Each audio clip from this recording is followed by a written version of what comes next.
మనందరికీ తెలిసిన Gemini tea పొడి ధర మార్కెట్లో ఎంత ఉంటుంది? కిలో ధర గరిష్టంగా 440 రూపాయలని ప్యాకెట్పై ముద్రించి ఉంటుంది. అదే టీ పొడిని బాసర ఆలయ అధికారులు 530 రూపాయలు పెట్టి కొనుగోలు చేస్తున్నారు. మనం రోజు కూరలో వాడే 120 రూపాయల సన్ఫ్లవర్ ఆయిల్ లీటర్ ప్యాకెట్ను బాసర గుడిలో 223 రూపాయలకు కొంటున్నారు. కిలో నాణ్యమైన పల్లీలు మహా అయితే మార్కెట్లో 130 వరకు పలుకుతున్నాయి. అదే బాసరలో 173 రూపాయలకు తక్కువ కొనడం లేదు. ఇలా 1-2 కాదు, బాసర ఆలయంలో నిత్య అన్నదానం, ప్రసాదాల తయారీ సహా గుడిలో ఉపయోగించే ప్రతి నిత్యావసర వస్తువుకు మార్కెట్ ధర కంటే ఎన్నో రెట్లు అధిక ధరకు కొనుగోలు చేస్తున్నారు.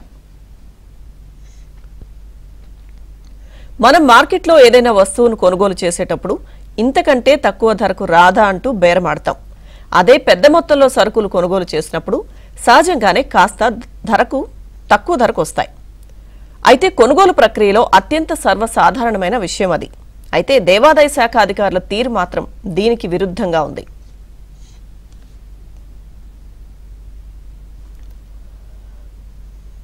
ఆలయాల అవసరాల కోసం కోట్లు వెచ్చించి భారీ మొత్తంలో సరుకులు కొంటున్న అధికారులు ఆ వస్తువులకు ఎంఆర్పీ కంటే అధిక ధర వెచ్చిస్తూ భారీ అవినీతికి తెరలేపుతున్నారు. అమ్మవారి దేవస్థానంలో ప్రసాదాల తయారీ, అన్నదానం వంటి అవసరాలతో పాటు ఇతర నిర్వహణ కోసం ఉపయోగించే సరుకులను అధికారులు టెండర్ నిర్వహించి కొనుగోలు చేస్తున్నారు. కాంట్రాక్టు పొందిన సంస్థ నుంచే ఏడాది పొడవునా దేవస్థానం వివిధ వస్తువులను, వంట సరుకులను తీసుకోవాల్సి ఉంటుంది. నిత్యం ఉపయోగించే కిరాణా సామాగ్రితో పాటు చీపుర్లు, ప్లాస్టిక్ డబ్బాలు వంటి వస్తువులను కాంట్రాక్టు సంస్థ అందించాలి. జిల్లా, తాలూకా స్థాయిలో ఉండే వ్యాపారులు సైతం వీటిని సరఫరా చేసే అవకాశం ఉన్నప్పటికీ అధికారులు పెట్టే వింత నిబంధనల కారణంగా వారు టెండర్లో పాల్గొనలేకపోతున్నారు.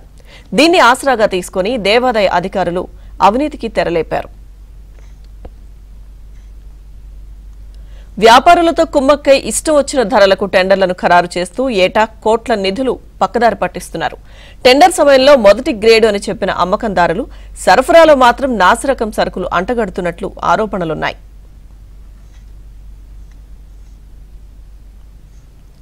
దేవాదాయ శాఖలో ఈ సరుకుల కొనుగోలు గోల్మాల్ రాకెట్ పెద్ద ఎత్తున కొనసాగుతున్నట్టుగా తెలుస్తోంది. రాష్ట్రంలో ప్రధాన దేవాలయాలకు సరుకులను సరఫరా చేసేది హైదరాబాద్కు చెందిన ఓ వ్యాపారి అని సమాచారం. సదరు వ్యాపారి 3 సంస్థల పేరుతో టెండర్లలో పాల్గొంటూ కాంట్రాక్టులు దక్కించుకుంటున్నట్లు తెలుస్తోంది. ఒకసారి ఒక సంస్థ పేరుతో టెండర్ దక్కించుకుంటే మరో ఏడాది అదే వ్యాపారికి చెందిన మరో సంస్థకు టెండర్ వచ్చేలా అంతా కలిసి పావులు కదుపుతున్నారు.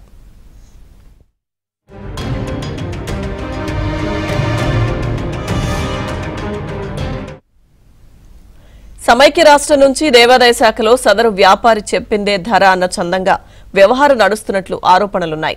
దేవాదాయ శాఖలో ప్రత్యేకంగా విజిలెన్స్ విభాగం ఉంది.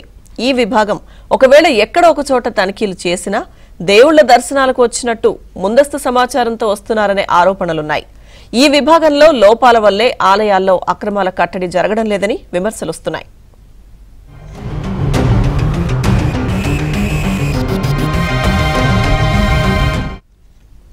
అటు దేశం మొత్తం డిజిటల్ వైపు పరుగులు పెడుతుంటే బాసర ఆలయంలో మొత్తం క్యాష్ ఉంటేనే పని జరుగుతుంది. అక్షరాభ్యాస టికెట్ల నుంచి ప్రసాదం కొనాలన్నా కేవలం క్యాష్ మాత్రమే అనుమతిస్తున్నారు. డిజిటల్ పేమెంట్స్ లేవని చెప్పేస్తున్నారు. దీనిపై సైతం భక్తులు ఆగ్రహం వ్యక్తం చేస్తున్నారు.